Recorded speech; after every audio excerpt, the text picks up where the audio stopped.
I remember the exact moment I received that message from Candy. It was a simple text, just a few words, but it arrived at a time when I was riding the wave of success.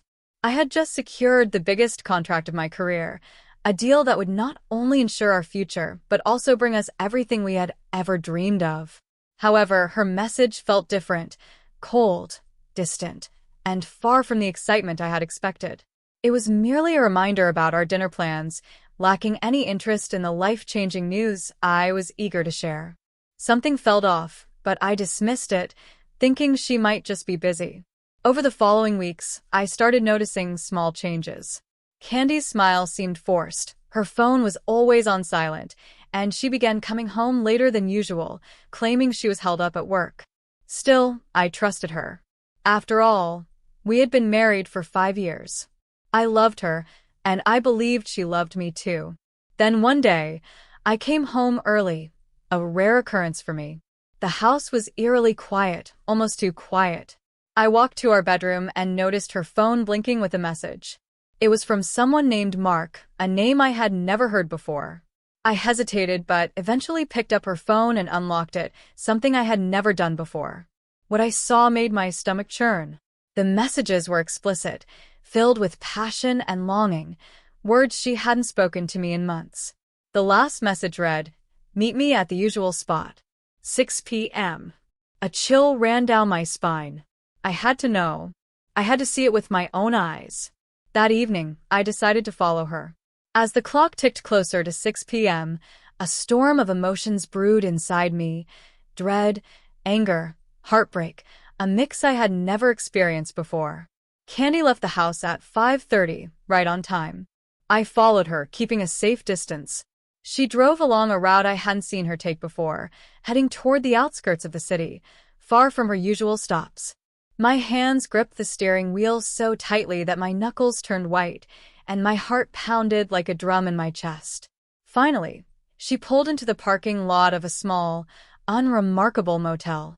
A wave of nausea washed over me, but I forced myself to stay calm. I parked a few cars away and watched as she stepped out of her car, glancing around nervously. That's when I saw him, Mark. He was tall, confident, and carried a smile sharp enough to cut glass. Without hesitation, he walked over to Candy, pulled her into his arms, and kissed her. I froze. My breath caught in my throat as I watched them embrace like they were the only two people in the world. I couldn't believe it. The woman I had loved, the woman I had vowed to spend my life with, was in the arms of another man, right in front of me. Rage consumed me like never before. My first instinct was to storm out of the car, confront them, and demand answers. But something held me back. I needed more than just a confrontation. I needed the truth. They disappeared into one of the motel rooms, leaving me alone in the car with my thoughts. Minutes stretched into hours, each second an agonizing twist of the knife lodged in my heart. Finally, they emerged looking content and at ease. I followed them quietly as they parted ways, Mark heading toward his car and Candy returning to hers. When she arrived home, I was already there, sitting in the living room, waiting. She entered with a smile, but it quickly disappeared the moment she saw me. Her eyes darted nervously around the room, and guilt was etched all over her face. "Where were you?" I asked, my voice calm, though my hands trembled. She hesitated, searching for an answer, but we both knew there was no point in lying. I had seen everything. Tim, I cut her off sharply. "Don't. I know. I saw you with him." Her face turned pale, and tears began to well up in her eyes. "Tim, please. It's not what you think." I let out a bitter laugh, feeling a sharp pain pierce my chest. "Not what I think. Candy, I watched you. I saw you with him. How long has this been going on?" She broke down, sobbing, her voice barely audible. 3 months. It's been 3 months. 3 months. 90 days of betrayal. 90 days of lies. The room seemed to spin around me. Why Candy? Why him? She couldn't look at me, her shoulders shaking with each sob. I don't know. I don't know. I felt lonely. You were always so busy with work, with your contracts, with everything but me. I needed. I needed someone to make me feel wanted. I wanted to scream, to yell, to break something, anything, but instead, a numbness crept over me, swallowing everything inside. And you didn't think to tell me? To talk to me? I asked, my voice trembling. She wiped her tears, her tone desperate. I was afraid, Tim. Afraid you wouldn't care. Afraid you'd just brush me off like you always do. Her words stung more than any physical blow ever could. It hit me then. We had both been living a lie, trapped in a marriage that had lost its way long before Mark ever entered the picture. But that realization didn't make the betrayal hurt any less. I took a deep breath, trying to steady myself. Candy, I need some time to think. I can't do this right now. She reached out to me, her voice breaking. Tim, please. I love you. I want to fix this. I stood, turning away from her. I don't know if we can, Candy. I don't know if I can. And with that, I walked out, leaving her standing there, her sobs echoing through the empty house. I drove aimlessly for hours, my mind racing, my heart heavy with a mix of anger, betrayal, and a deep, aching sadness. I thought about everything, every smile, every laugh, every plan we'd made for the future. How had it all gone so wrong? How had we ended up here? Eventually, I found myself parked at a quiet overlook, staring out at the city lights below. I had no idea how long I'd been sitting there, lost in thought, when my phone buzzed. It was a message from Jake, my boss, congratulating me again on landing the big contract. A contract that now felt meaningless, a hollow achievement in a life that had lost its purpose. I thought about Candy's words, the way she had looked at me, her eyes filled with guilt and desperation. Maybe she was right. Maybe I had been too absorbed in my work, too focused on my career. But did that justify what she'd done? Did it make it any easier to accept? I shook my head, trying to clear the fog of confusion and doubt. I knew I couldn't stay out here forever. I had to go back, had to face what was left of my life, no matter how broken it felt. When I finally returned home, it was late. The house was dark, except for a faint light glowing from the living room. I found Candy sitting on the couch, her eyes red and swollen from crying. She looked up as I entered, her face a mix of hope and fear. Tim, I thought you might not come back, she whispered. I sighed, the weight of the day pressing down on me. I needed some time to think, I replied, my voice flat. She nodded, biting her lip. And, did you decide anything? I took a deep breath, searching for the right words. Candy, I'm not going to pretend I can just forgive you. What you did, it broke something inside me. But I also know that maybe I had a part in this too. Maybe I wasn't there for you like I should have been. She moved closer, her eyes pleading. Tim, I'm so sorry. I never wanted to hurt you. I felt so lost, so alone. I held up my hand to stop her. I know. But that doesn't change what happened. I need time, Candy. I need to figure out if I can ever trust you again, if I can ever see you the same way. She nodded, tears streaming down her cheeks. I understand. I'll do whatever it takes, Tim. I'll go to counseling. I'll cut off all contact with Mark. Just please, give us a chance. A lump formed in my throat, a deep, painful ache that felt impossible to ignore. I want to believe we can fix this, Candy. I really do. But I don't know if I can. I don't know if we can. She reached for my hand, and for a moment, I let her hold it. Her touch felt familiar, comforting even, but it was different now, tainted by the knowledge of what she had done. I'm going to stay with a friend for a while, I said finally, pulling my hand away. I need some space to think.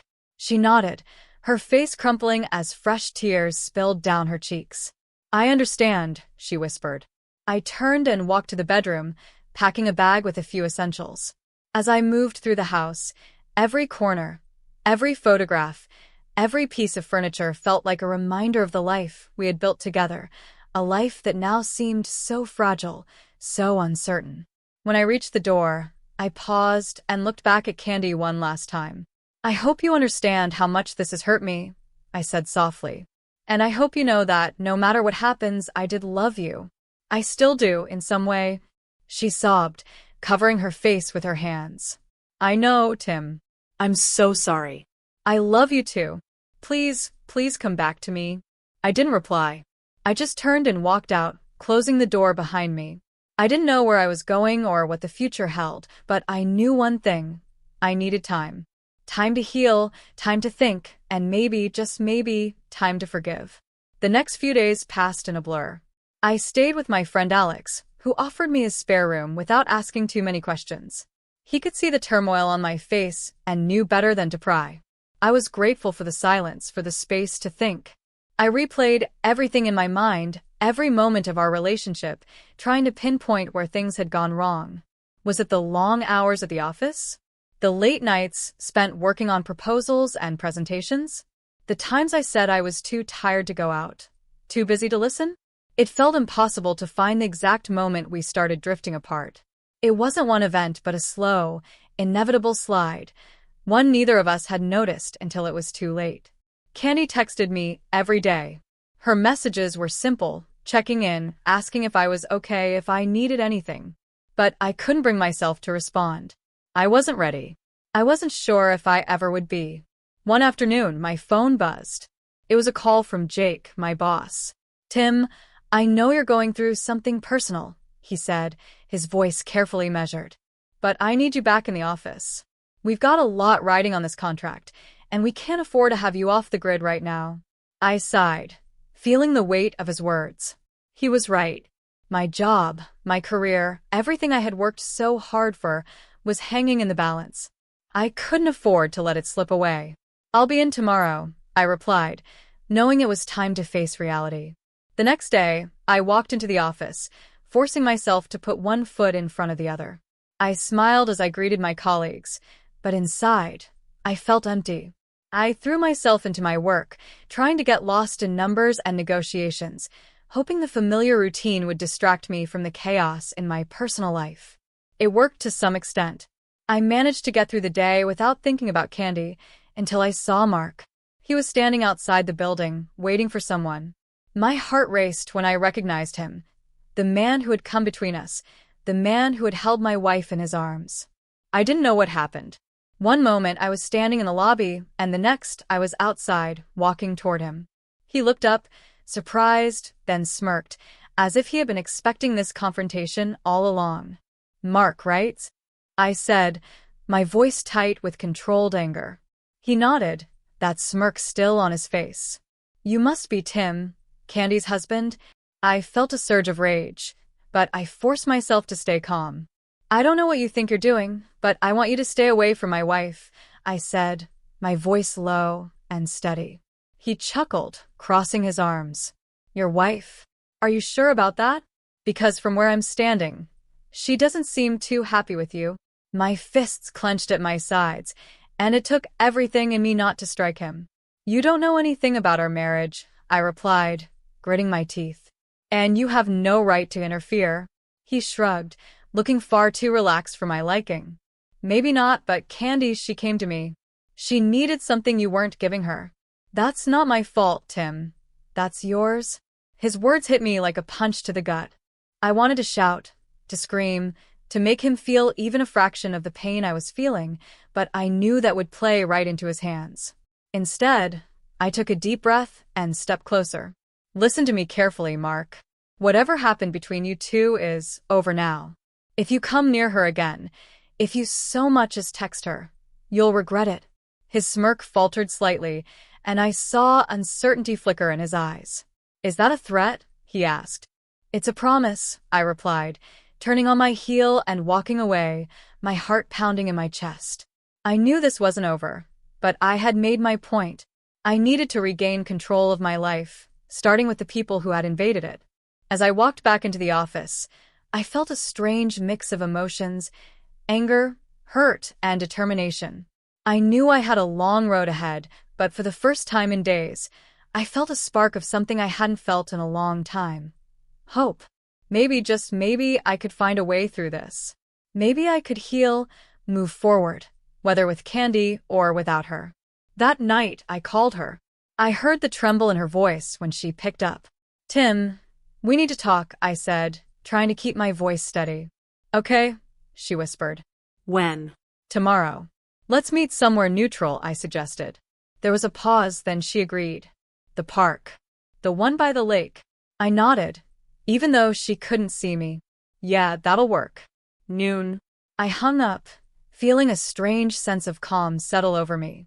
Tomorrow, I would face Candy again. Tomorrow, we would start figuring out if there was anything left to salvage. The next day, I arrived at the park early. The sun was high, casting long shadows through the trees. The air was crisp, the kind that makes you feel alive but also reminds you of everything that's unsettled inside.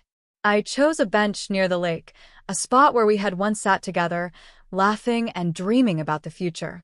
Now, it felt like an entirely different place, a battleground where I would have to confront the person I thought I knew better than anyone. I watched the water ripple in the breeze, trying to calm my nerves. I didn't know what I wanted to say or what I wanted to hear from her. I only knew that we needed to face this situation directly, to decide if there was a way forward or if this was the end.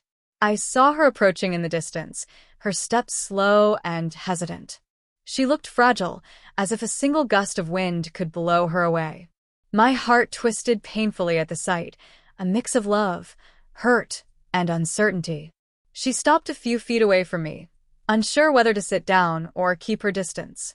"Hi," she finally said, her voice barely above a whisper. "Hi," I replied, nodding to the bench beside me. "You can sit." She sat down slowly, leaving a space between us, a gap that felt as wide as the ocean.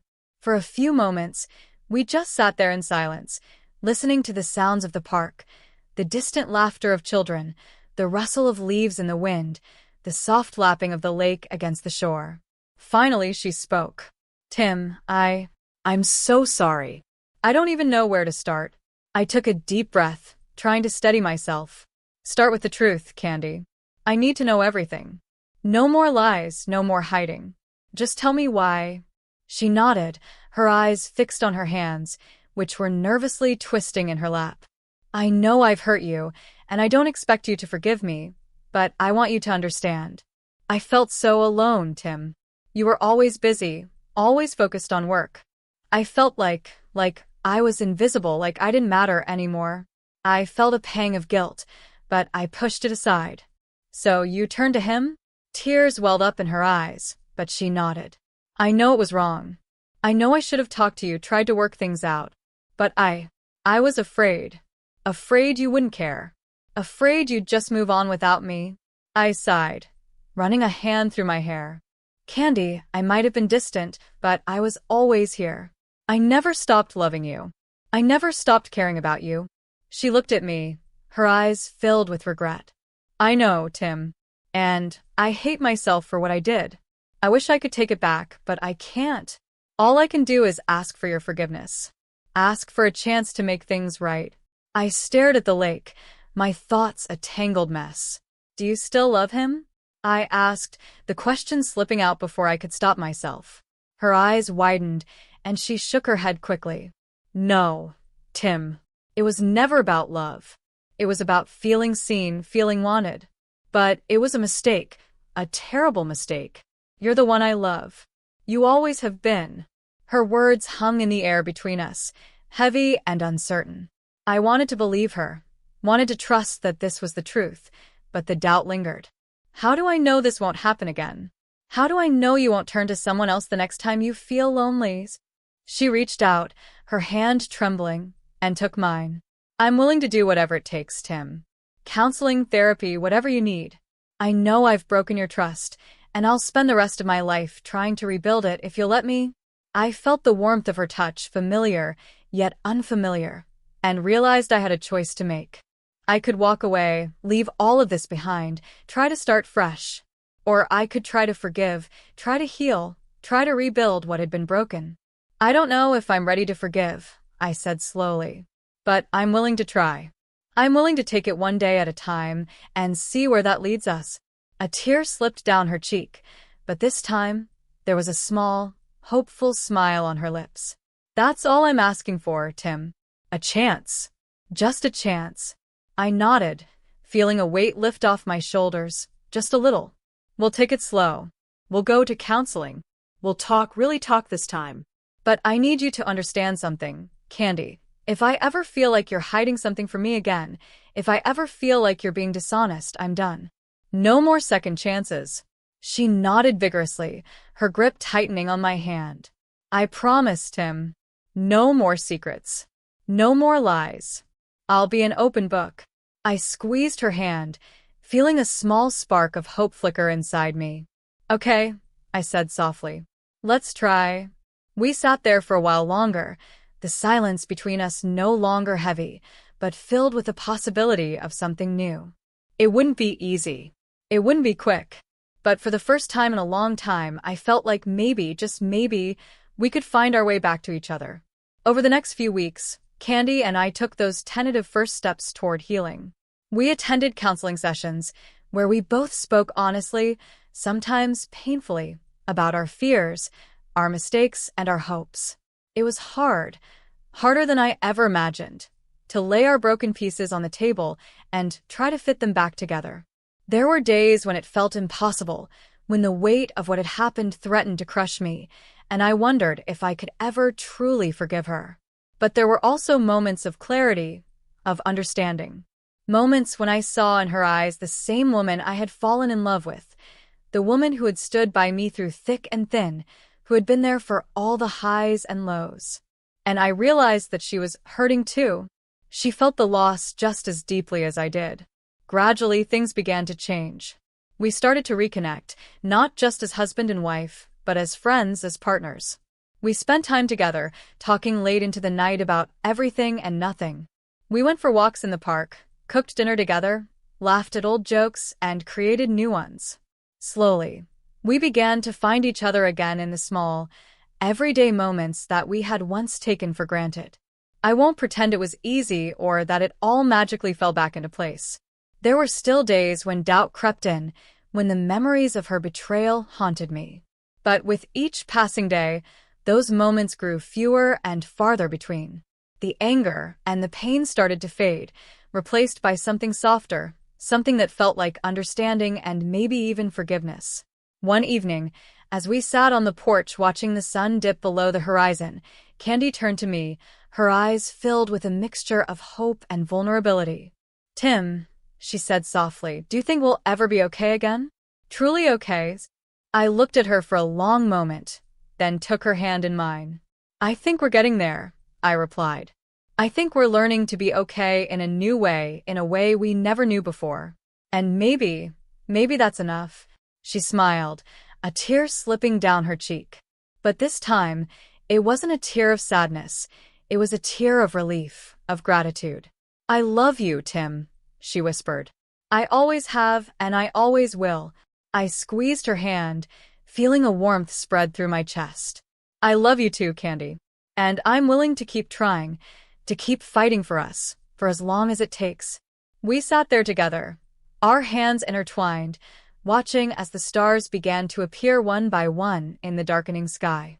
The path ahead was still uncertain, still filled with challenges. But for the first time in a long time, I felt a sense of peace. I knew we had a long way to go, but I also knew that we were both willing to walk that path side by side, no matter how hard it might be. And for now, that was enough.